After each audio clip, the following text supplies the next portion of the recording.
Wajib bagi ulama Ahlussunnah wal Jamaah membongkar nasab yang batil atau nasab palsu yang telah mengakui keturunan baginda Nabi besar Muhammad Shallallahu Alaihi Wasallam. Memberantas nasab-nasab palsu yang menisbahkan diri kepada baginda Nabi besar Muhammad Shallallahu Alaihi Wasallam, hukumnya fardu kifayah. Ia termasuk dalam kategori amar ma'ruf wa nahi munkar. Haram bagi para ulama untuk mendiamkan terjadinya pengakuan nasab seseorang atau sekelompok atau segolongan manusia yang menisbahkan diri sebagai keturunan dari baginda agung Nabi besar Muhammad Shallallahu Alaihi Wasallam dengan kedustaan atau kebohongan, karena yang demikian itu termasuk istighfar bihaqil Mustafa, merendahkan hak Nabi besar Muhammad Shallallahu Alaihi Wasallam. Imam Ibnu Hajar al-Asqalani berkata, seyogianya bagi setiap orang mempunyai kecemburuan terhadap nasab mulia Nabi Muhammad Shallallahu Alaihi Wasallam dan mendobitnya, memeriksanya, sehingga seseorang tidak menisbahkan diri kepada nasab Nabi Muhammad Shallallahu Alaihi Wasallam kecuali dengan sebenarnya. As-Sawaikul Muhriqah 2537. Membongkar nasab-nasab palsu kepada Nabi Muhammad Shallallahu Alaihi Wasallam telah dilakukan ulama-ulama masa lalu. Seperti yang dilakukan Ibnu Hazim al-Andalusi dan Imam Tajuddin As-Subki dalam membongkar kepalsuan nasab Bani Ubaid yang mengaku sebagai keturunan Nabi Muhammad Shallallahu Alaihi Wasallam. Begitu pula yang dilakukan Al-Hakim An-Naisaburi yang membongkar kepalsuan nasab Abu Bakar Ar-Razi yang mengaku keturunan Muhammad bin Ayyub Al-Bajali. Begitu pula dilakukan oleh Ad-Dahabi yang membongkar kepalsuan nasab Ibnu Dihyah Al-Andalusi. Demikian juga Ibnu Hajar al-Asqalani yang membongkar kepalsuan nasab Syekh Abu Bakar Al-Qumni.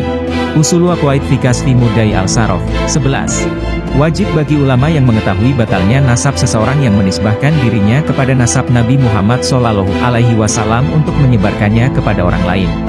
Syekh Ibrahim bin Qasim berkata, dan tidak boleh bagi seorang alim menyembunyikan ilmunya dalam bab ini, nasab. Maka amanah dalam ilmu dan membongkar tercampurnya nasab adalah bagian dari amar ma'ruf dan nahi munkar. Ushul Aqwaid fi Kashfi Muddai al-Saraf 13. Imam Malik bin Anas berkata, barang siapa yang bernisbah kepada keluarga Nabi, yakni dengan batil, maka ia harus dipukul dengan pukulan yang pedih dan diumumkan serta dipenjara. Ushul Aqwaid fi Kashfi Muddai al-Saraf 9.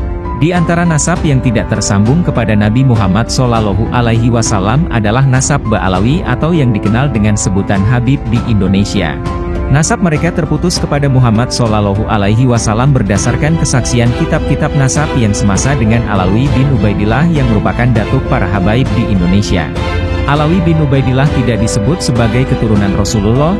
Alawi bin Ubaidillah yang disebut sebagai leluhur para habib ini tidak terbukti sebagai keturunan Nabi Muhammad Shallallahu Alaihi Wasallam. Mengapa demikian? Karena Ubaidillah sebagai ayah dari Alawi yang dalam kitab-kitab para habib dicantolkan sebagai anak Ahmad bin Isa, ia tertolak sebagai anak Ahmad bin Isa berdasarkan kitab-kitab nasab yang ditulis pada abad kelima. Sedangkan Ahmad bin Isa sendiri telah masyhur tercatat dalam kitab-kitab nasab sebagai keturunan Nabi Muhammad yang sah.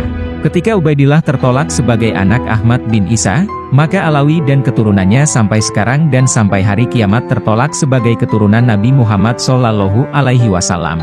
Kenapa harus kitab abad kelima yang menjadi rujukan? Karena Alawi bin Ubaidillah wafat pada tahun 400 Hijriah. Ayahnya, Ubaidillah, wafat pada tahun 383 Hijriah, dan Ahmad bin Isa wafat pada tahun 345 Hijriah. Maka dalam kitab-kitab nasab abad kelima itulah dilihat apakah betul Ahmad bin Isa mempunyai anak bernama Ubaidillah dan mempunyai cucu bernama Alawi. Ternyata setelah diadakan penelusuran, penelitian dan pengkajian disimpulkan bahwa penisbatan Ubaidillah sebagai anak Ahmad bin Isa tertolak oleh kitab-kitab nasab yang ditulis berdekatan dengan masa hidupnya Ubaidillah. Sedangkan kitab-kitab nasab yang ditulis pada suatu masa, tidak bisa dianggap sahih jika tidak memiliki referensi dari kitab-kitab sebelumnya.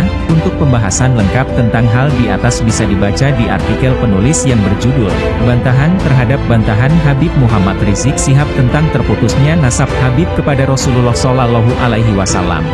Ditulis oleh Kiai Haji Imaduddin Usman Al-Bantani, selaku Ketua Komisi Fatwa Majelis Ulama Indonesia Banten, dan pengurus Lembaga Basul Masail PBNU.